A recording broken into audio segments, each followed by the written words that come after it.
there, fellow wanderers. Adele Lassiter, your American Nomad Traveler here. I'm so excited to kick off our brand new travel podcast with you. We'll be chasing adventures in national parks, discovering hidden gems on country back roads, immersing ourselves in amazing cities and museums, and picking up some fascinating history and handy travel tips along the way. And what better place to begin our grand adventure than the historical heart of Philadelphia? Imagine walking the very same cobblestone streets as Benjamin Franklin, George Washington, Thomas Jefferson, and standing in front of Independence Hall, where a nation was born.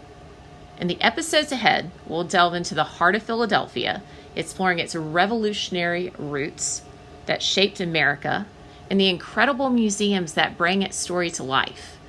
In the first video, we're going to give an overview of recent highlights from my memorable trip to the city of brotherly love in March 2025 that I took with my mom. We'll then have a series of videos where we're really going to deep dive into Philadelphia's history, learn what makes the city unique, tour specific sites like museums, art, from art museums to history museums, learn about great places to eat, fun family activities, and really dive deeper into that unique history and culture that makes Philadelphia so special and unique and important to American history and the world. Ready to get started? Let's go. All right, we're going to kick things off with an overview of my adventure. You may be wondering, why Philadelphia?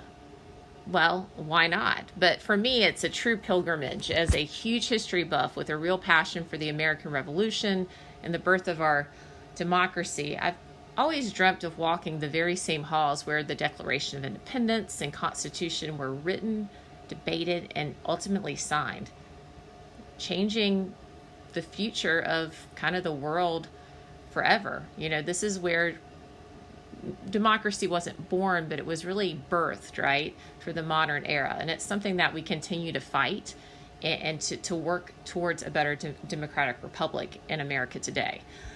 But it all started in Philadelphia in 1776 and in 1787 with the signing of the Constitution. This history is also very particularly close to home for me, as I'm incredibly proud to say I'm a descendant of not one, but two signers of the Declaration of Independence. Thomas Jefferson on my dad's side is a cousin, and I am also a direct descendant of Thomas Hayward Jr. from South Carolina on my mom's side. It's more than just sightseeing. It also was a chance to connect with my own family history and, of course, the very foundations of the United States, which we all play a role in as American citizens in shaping both our past and the future, kind of colliding in the present, right? So starting off with a quick rundown of our itinerary, then we're going to really deep dive, like I said, into some specific locations that are must-see in Philadelphia, and of course, me being a history buff, and I'm going to do also some videos specifically more geared towards the historians and making history come alive. So day one, we drove from Raleigh, North Carolina to Philadelphia on a Monday, March the 3rd, and it's about a 7-hour drive. We got a little bit of a late start, got stuck in some traffic around DC and Baltimore, but arrived around 8 p.m. that evening. And we were very blessed. Old City District, just steps away from Independence National Park, a perfect base camp for our adventures. Hotel was fairly affordable, which is always a good thing when you're traveling. You want to be on a budget. And the staff were extremely friendly, very knowledgeable, especially actually about the history of the city. Carol, the bartender, was basically a historian who kind of filled us in on some really hidden secrets of the city, which was awesome. So after a good night's sleep, Tuesday morning, our first official day in the city, after having a great hotel breakfast, hearty meal, we were ready to immerse ourselves into Philadelphia's history. And our first stop was the brilliant visitor center at Independence. It was the Independence Visitor Center.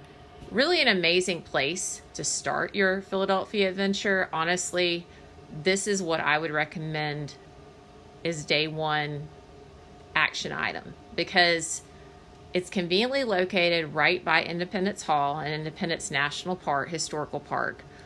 So you're near, Independence Hall, Liberty Bell, all of these famous sites. But it gives really a ground zero history on Philadelphia.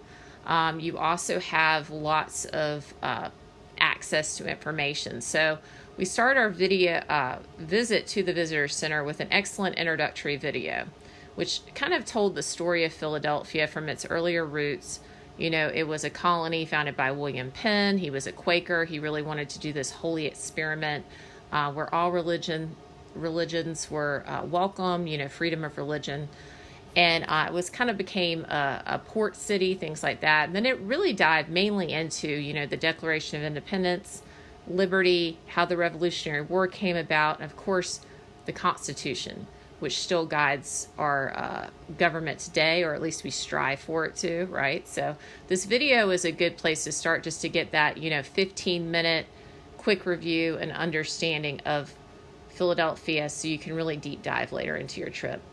What's awesome also about this visitor centers, they have tons of great exhibits, but they also have experts on site. So they have park rangers who can answer any questions. They also have visitor ambassadors, as they call them, who can help you, you know, not only get a map, but tell you, hey, this would be a great itinerary for your family. You guys are really interested in George Washington. You should go to the Museum of American Revolution because they have a lot of his artifacts there. Or you're interested in art, hey, check out the Philadelphia Museum of Art. You know, they can help you with all these things and even get you some discounts on tickets, which was great because we saved a good amount on our tickets we bought there for the Museum of the American Revolution.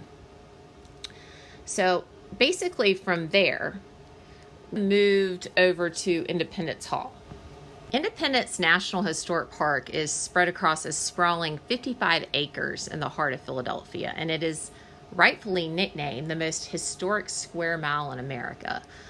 The historic district is packed with over a dozen sites, each telling a key part of America's story from kind of its colonial life to the Revolution and beyond. And at the center of it all, you'll discover the magnificent and monumental Independence Hall. This is where it all happened, where the Declaration of Independence was written, debated, and signed, and later followed in 1787 by the Constitutional Convention, which of course is where the Constitution was written, debated, and signed. So it's not an exaggeration to say that Independence Hall is the birthplace of American democracy. And we were so excited. I've been dreaming of this moment to step inside, you know, Independence Hall since I was a kid.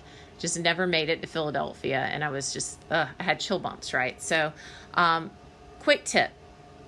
Prior to our trip, I went to the National Park Service website, which I always recommend doing before your trip, especially if you're planning a national park site trip. They have a great website. You can really kind of research and get a lot of great tips and tricks from there. But I went on their website and decided to book a time ticket entry for me and my mom for Independence Hall.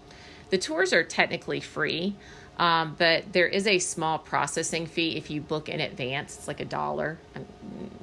That's just to cover the credit card fee cost, basically.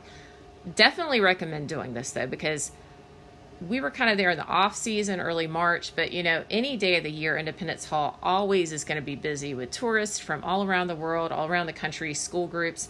You don't want to miss your chance to get inside, you know, to actually stand where it was signed, where it was debated. You want that chance. So I go ahead and recommend, go ahead and reserve the time in advance. You can do it the day of, but like I said, we did it a couple weeks in advance.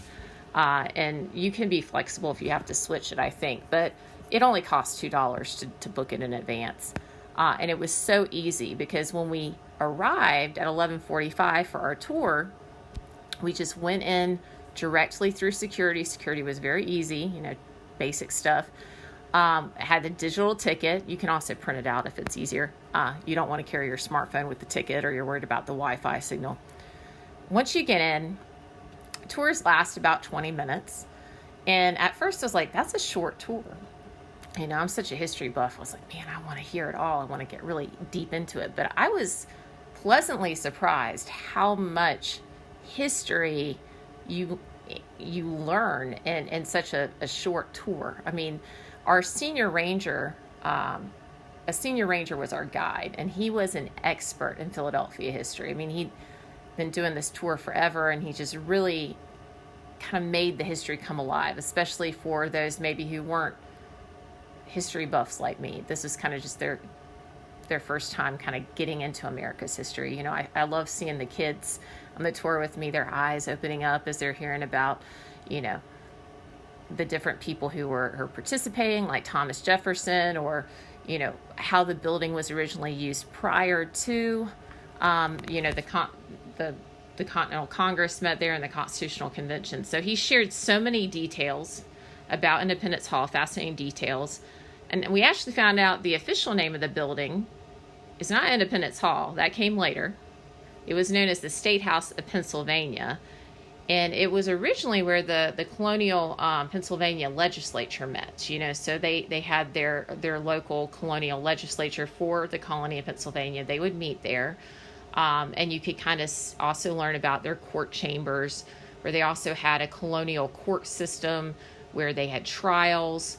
And you kind of learned about how trials were back in the colonial era, and why things like due process or things like that are so important now, right? So that they start off the first part kind of in the more colonial legislature rooms, which were later used by the U.S. government when it was founded, you know, into a functioning government. We then walked across the hall to one of the most hallowed rooms, for me, at least as an American, in the country, the room at Independence Hall where the Declaration of Independence, the Continental Congress started meeting on like 1775 after the battles of Lexington and Concord, all the way, you know, through 1777 actually. But in 1776 is when they finally decided to formally declare their independence from Britain. And if you're interested in Revolutionary War history, we're kind of doing, it's America's 250th anniversary. It just really kind of kicked off with Lexington and Concord, but they're, you know, 1776, July 4th is really the official date that they're celebrating it, right? But I'm actually going to be starting a podcast and a blog series on American Nomad Traveler specifically about America 250, because I'm such a Revolutionary War nerd and nut, right? So if you're interested in that, keep posted, because we're going to deep dive into some of this and really, you know, make it relevant for today as well. It was also, you know, about 11 years later, where they had the Constitutional Convention. And the Constitutional Convention kind of came out of a need because we had the Articles of Confederation, which was the first government of the United States. It just wasn't working for a variety of reasons, which we'll get into in a subsequent video, kind of when we dive into the Constitution Center.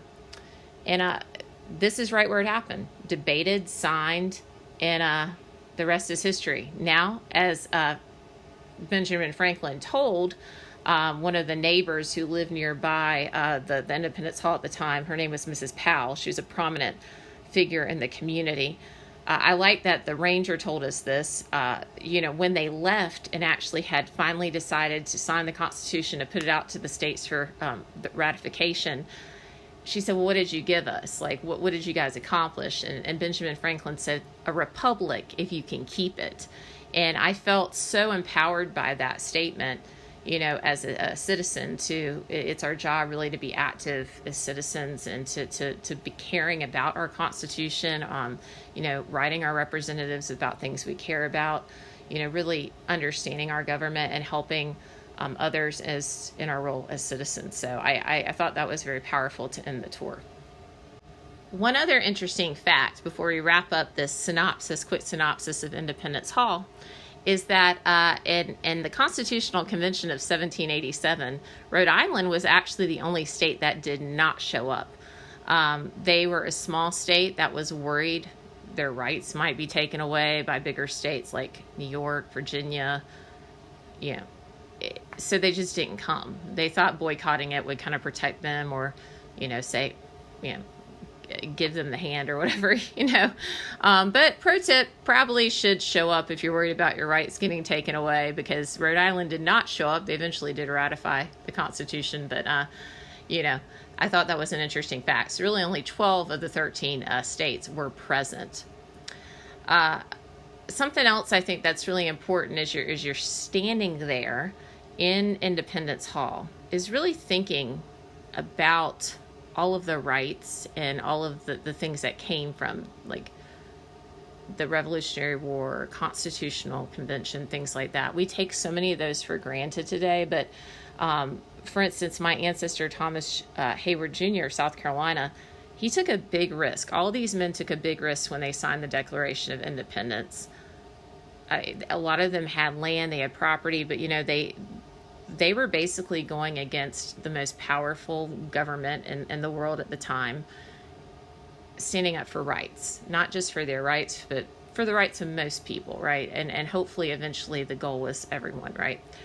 He ended up in jail when British captured Charleston, South Carolina in 1780. He was ended up being, and so was Edward Rutledge, who was another fellow South Carolinian. He risked a lot. His wife actually died while he was in jail. These are people who really sacrificed a lot. I just recently learned about Richard. I believe his name was Richard Stockton. He was from New Jersey. He ended up getting chained, basically almost starved to death when he was kidnapped by the British. He eventually was released, but it really wasn't something that, they just signed it, this is great, now we have a nation. This was a big fight. So I'll kind of break because I don't want to get too off the road here on this itinerary, but did want to kind of point that out because I think that's why it's so important to study history and to visit places like Independence Hall, and understanding where we come from, why these things are important, and how we can continue to make America better. All right, so had a busy first day. After we finished our tour at Independence Hall, we walked across the street to the Liberty Bell Center. The Liberty Bell was actually originally hung in Independence Hall, or the State House of Pennsylvania, around 51. And it had a biblical inscription, it still does, proclaim liberty throughout the land to all inhabitants thereof. Now, this is way before we knew about declaring the independence in this building and Constitution. Feels a little prophetic, right? But it was more just to kind of encourage that liberty and justice be done in the colony. But how cool is it that, it ended up being the place where liberty itself was kind of enacted for the United States. Funny enough, we'll learn about this in a subsequent vlog, but the Liberty Bell actually cracked pretty early on. There was some issues with the material. It came from England originally, and it was redone and refitted by the Stowe Company of Philadelphia not too long after it was installed in the 1750s. The Liberty Bell was actually rung on July the 8th, 1776. That's when the first public reading of the Declaration of Independence occurred in Philadelphia and anywhere. And when General Howe and the British troops captured Philadelphia it was September 1777, after the Battle of Brandywine, the Liberty Bell was actually smuggled out of Philadelphia into kind of a neighboring community, mainly so the British couldn't melt it down for ammunition. It wasn't just because, now we think of it, the Liberty Bell got it protected. It was more because they didn't want them to get the metal, because they'd melt down everything for ammunition. Luckily, the Americans did get Philadelphia back, 1778, but at the time, Continental Congress had to run over. They ended up going to Lancaster and eventually York, and temporarily setting up the Continental Congress there. But that's for another post. The Liberty Bell Center is really worth your time because not only do you get to see the Liberty Bell up close, 360-degree view, you really get to learn in the museum about how it became a national symbol of freedom. Beyond just the Declaration of Independence, it really became a abolitionist symbol in the 1800s, helping to kind of proclaim why slavery needed to be ended and equal rights also for women. The women used it in the suffragette movement. And now today it's kind of, to me, a symbol, even with that crack in it, that we might not be perfect, but we can strive for kind of a more perfect union, right? And that's up to us. We need to kind of ring the bell for liberty ourselves every day. So you leave the center really imbued with this sense of what is liberty, asking you to question what liberty is. And also it's kind of cool just to see the history of the Liberty Bell throughout time. Whew, I know that was a lot. Busy day, but we're not done yet. Day one. So my mom and I briefly stopped back at our hotel for just a quick snack. We had brought some food with us, gluten-free, so I had some gluten-free goodies in there. We then, kind of took a mini break. Then about 1:30, we decided we went right next door. Our hotel, luckily, is conveniently located to two historic burial grounds and a church, Christ Church Burial Ground, and also the Arch Street Quaker Meeting House, or Friends Meeting House. And don't worry, as far as I could tell, the hotel was not haunted, so you should sleep peacefully. We did. But Christ Church is significant because it is the burial site of 5 signers of the Declaration of Independence, including Benjamin Franklin. Benjamin Franklin's tomb is actually kind of very unadorned on purpose. He's buried there with his wife, Deborah. But of course, they've kind of, you have the flags, and everybody goes there day after day to pay homage to this great founder of our nation. What was really interesting to me is when you go into a burial ground is think about all the other people buried there and the lives they lived, like things that maybe aren't recorded to time and to history. Just, these ordinary citizens, what they went through, the ones that fought in the Revolution, the ones that maybe were loyalists, it's all these different things. And one thing about Christ Church Burial Ground is many of the people who are buried there, the thousands of people are buried there, died from a yellow fever outbreak that terrorized the city in 1793. In fact, Dolly Todd, who later became First Lady Dolly Madison's first husband and one of her sons, died in the epidemic. It really ravaged the city, and you can really learn about the victims of that and kind of just take a moment. I always like to just meditate with that, and Dolly Madison's son and her first husband were actually buried across the street from Christ Church Burial Ground, the Quaker Street burial ground. They're right beside, kind of in the same area, so you can visit them both. They're both great historical sites to visit. And I know it may sound morbid, but I always enjoy visiting historic graveyards and taking time to pray for the people who are buried there, meditating on their lives and also their descendants, because I know they're in God's hands, but it reminds us that each of these people had unique lives, things that really helped shape our country, and it kind of calls you to value your life today, right? Like the joys and the sorrows. So after our kind of our burial tour, we did actually visit temporarily the first Jewish synagogue.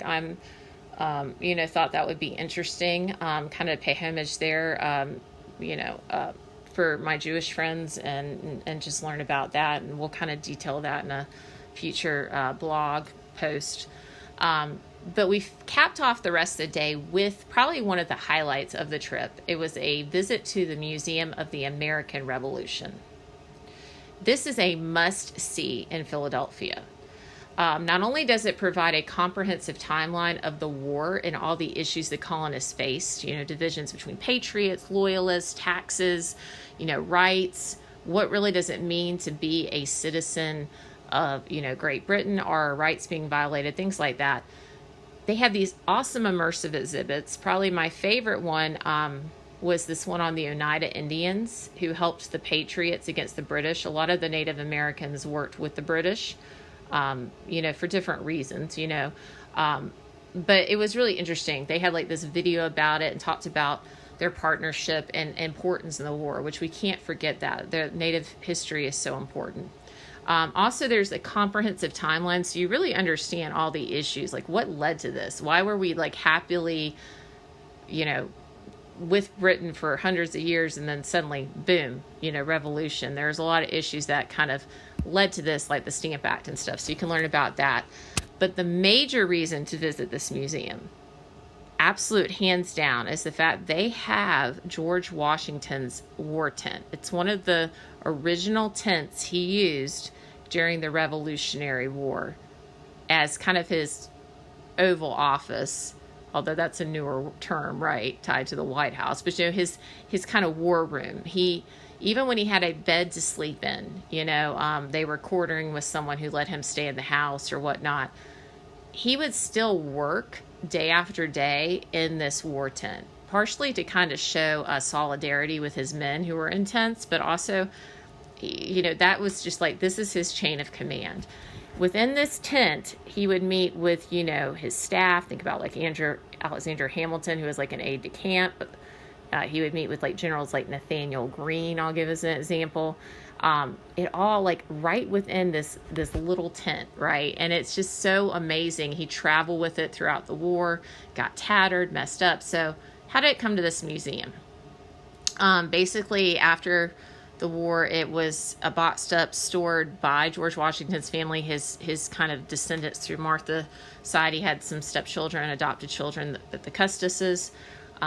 They eventually, were with Robert E. Lee's family. They married into that family, and they sold it after the Civil War, and it ended up with a Philadelphia minister and eventually became part of this museum's collection.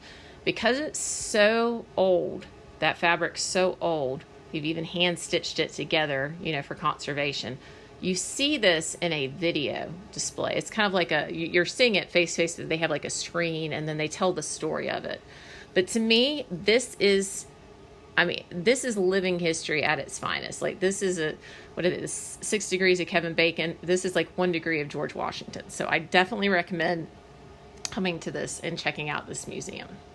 Whew. So I know day one was a lot. We did so much fun, having a great adventure traveling through America's history and the road to independence. That evening, we just decided to eat at the hotel. The Wyndham has a great hotel restaurant. It was super easy.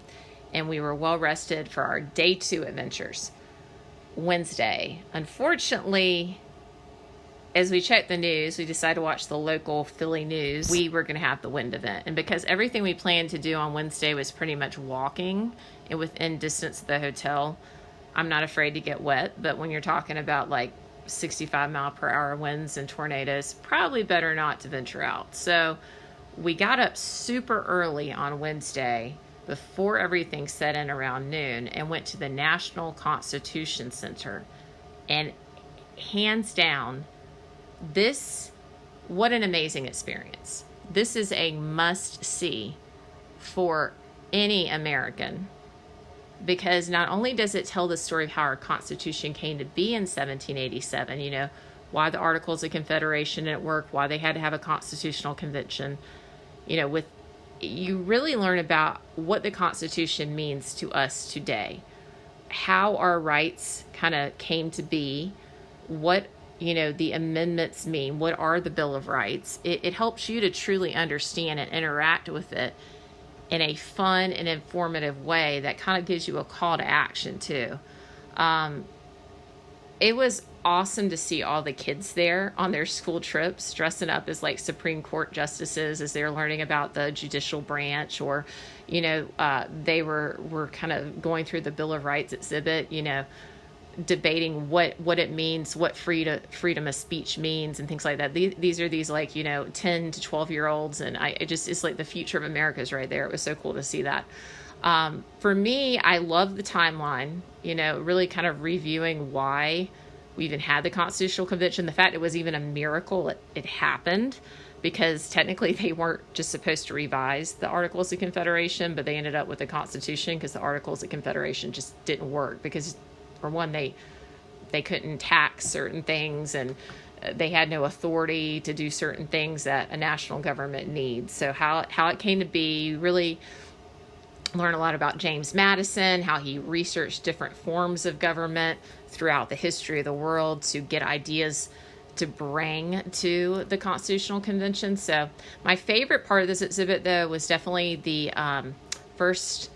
Five Freedoms exhibit. It was a newer exhibit they were having, and it really talked about the 5 freedoms in the First Amendment of the Constitution and what they actually mean, like freedom of religion, speech, press, assembly, and petition. Especially now, I feel like, not to get too political, but it's very relevant. It's always relevant, because like, what does actual freedom of speech mean? Freedom of speech doesn't mean you can just go bully someone, but it does mean that we have a right to speak freely, and to protest and things like that. So kind of really made you think. But I'm going to dedicate a specific vlog to this museum just because I think it's so important history for every citizen in the United States, and really any citizen of the world, just because we all are in this together, right? That afternoon, unfortunately, it poured down rain, so I ended up just starting to read a great book called The Miracle of Philadelphia that tells the story of how impossible it was to have the Constitutional Convention and all the right things that came together to even get the Constitution. It's by Catherine Drinker Bowen, and I definitely recommend that book. Whew. Day 3. Thank God. Thank you, Jesus. The sun was shining and we had blue, clear skies. So, for those who are new to the American Nomad, I haven't been following the blog. One of my passions is art history, in addition to regular history and just traveling. And we have a sister blog called Art Expeditions, which is just dedicated to visiting art museums and learning about art history. I am an artist. I am definitely not Monet. I'm not, but I've sold a few things on Etsy here or there, right? But I just love to paint.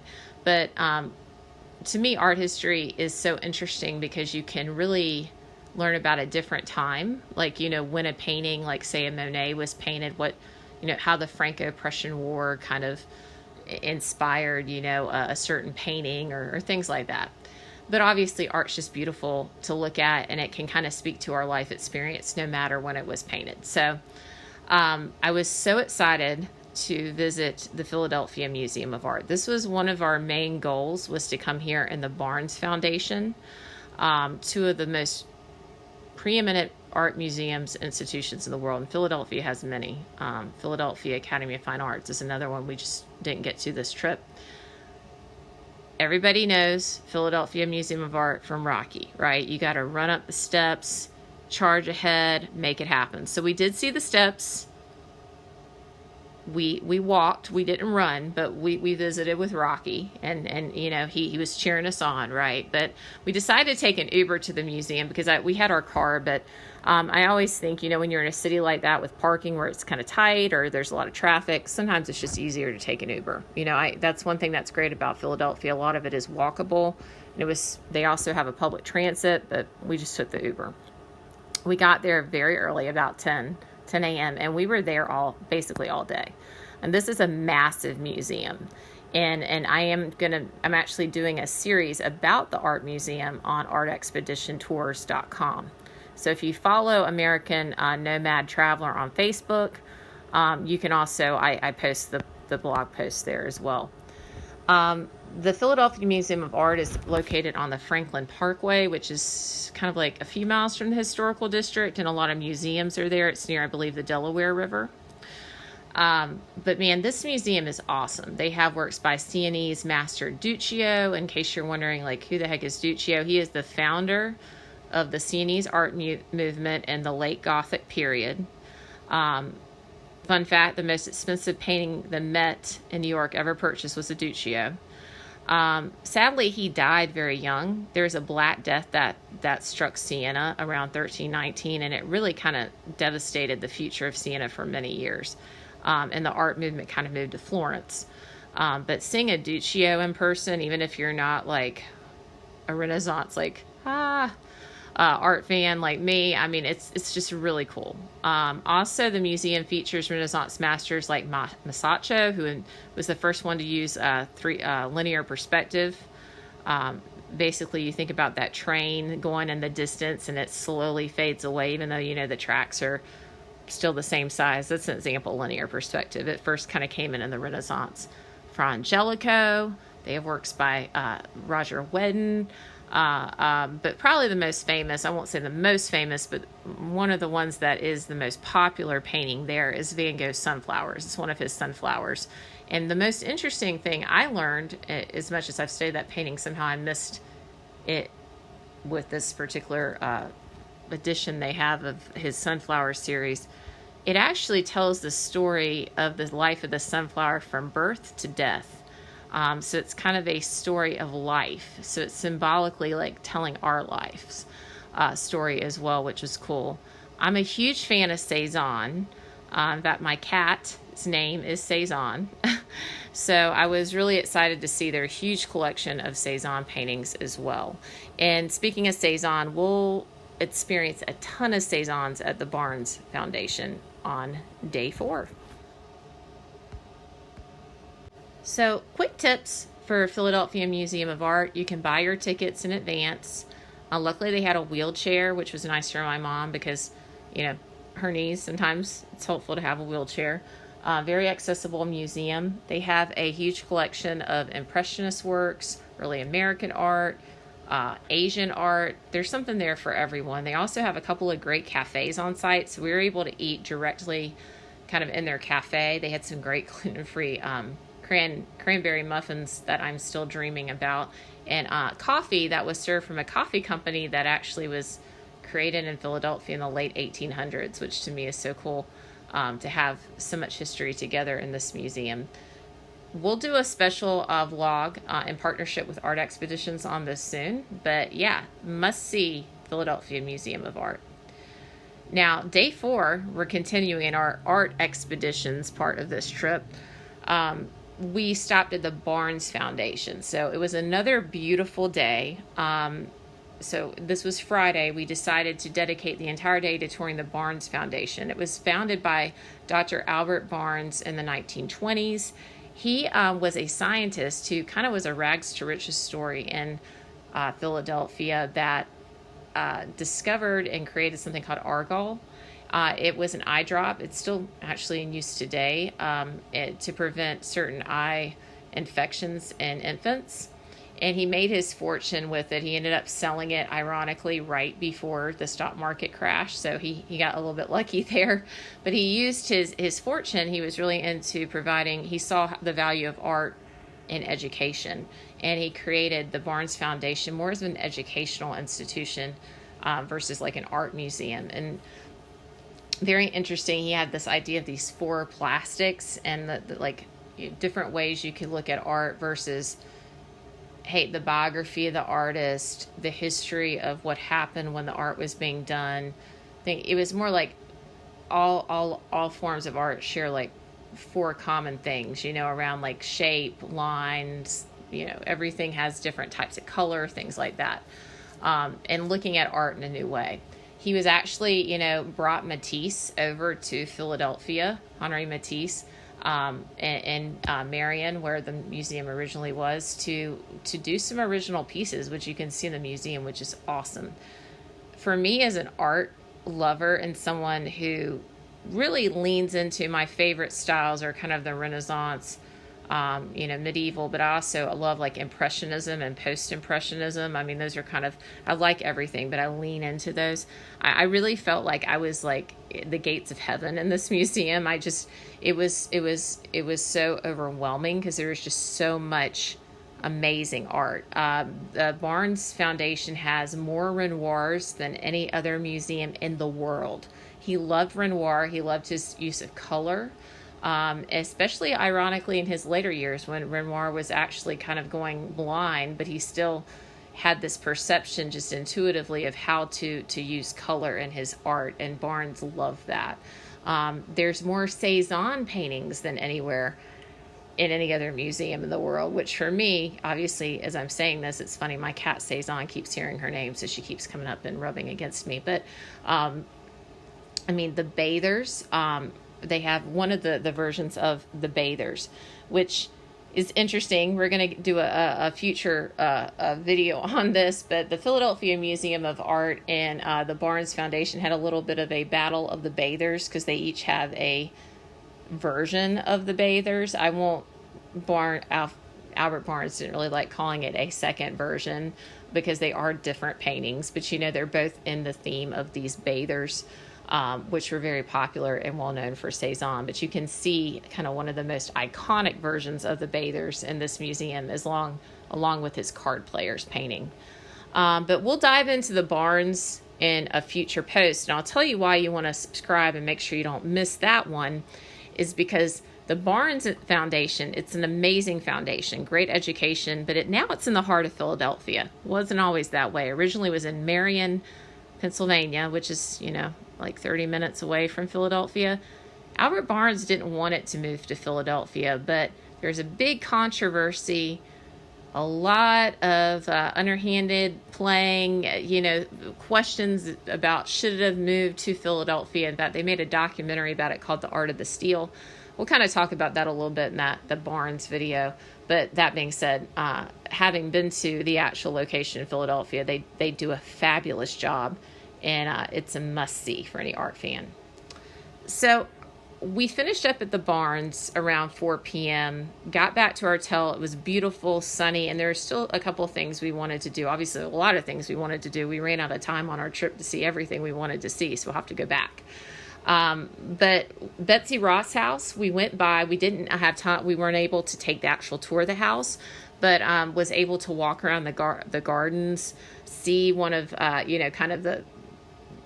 one of the flags, obviously not the original flag, but, a replica, and learn about her. And she's a fascinating character. We did a blog post, American Nomad Traveler, about her, but she was like widowed by her husband during the Revolutionary War. She really had to fight hard to survive. She ended up getting remarried, and then her second husband got thrown like in British jail, and she finally had her happy ending. But she might not have done the original Stars and Stripes flag. No one really knows for sure. That kind of came into the American folklore later, but she was definitely a flag maker who made lots of flags for the American patriotic cause, the Continental Army. George Washington did some of his linens. Fantastic woman, true revolutionary patriot, and we're stopping by her house. We also went to a place called Elthris Alley, and it is the oldest continual residential street in America. There are older houses in places, even in like Charleston, Boston, other places. But this has always been a residential street. You can see the original houses. They have it set up with like British flags, American flags. You really get the feel. People still live there, but they do have a museum house you can visit. And it's just so quaint, and you truly feel like you're stepping back in time. We ended up then going near Independence Hall and found a really cool bar and grill in the area, Redbird Owl and Tavern, I believe it was called. It was in the Monaco Hotel, and a super friendly service, very laid back. But that wraps up our trip. Missed so many other things I wanted to do, like the zoo, the Philosophical Society wasn't open, but we're still going to cover some of those things in future posts on Must See Philadelphia. I know this is a little bit longer for an overview, but as you can see, we did so much. In the subsequent videos, they'll be about 10 minutes each, and you'll really get a deep dive into some of what we've been doing and talking about today. But appreciate your listening. Don't forget to subscribe and like. You can find us on American Nomad Traveler on Facebook. Also, you can follow me on Instagram, Adele Lassiter, and on YouTube, Adele Lassiter Music, obviously, where you're probably watching this from. And you may be wondering about the music part. When I'm not blogging, when I'm not traveling, I am a singer-songwriter. My album is actually called American Nomad. It was released last year on Spotify. And it is all songs inspired from travels on the open road from Montana to North Carolina and beyond. I also have a couple of new songs out there, including Good Man, which is inspired kind of by, let's just say, King George III, the tyrants out there. So not really about a good man, but that's out there now too. And you can find that on my YouTube channel and on AdeleLassiterMusic.com. Thanks again, and we'll see you next time.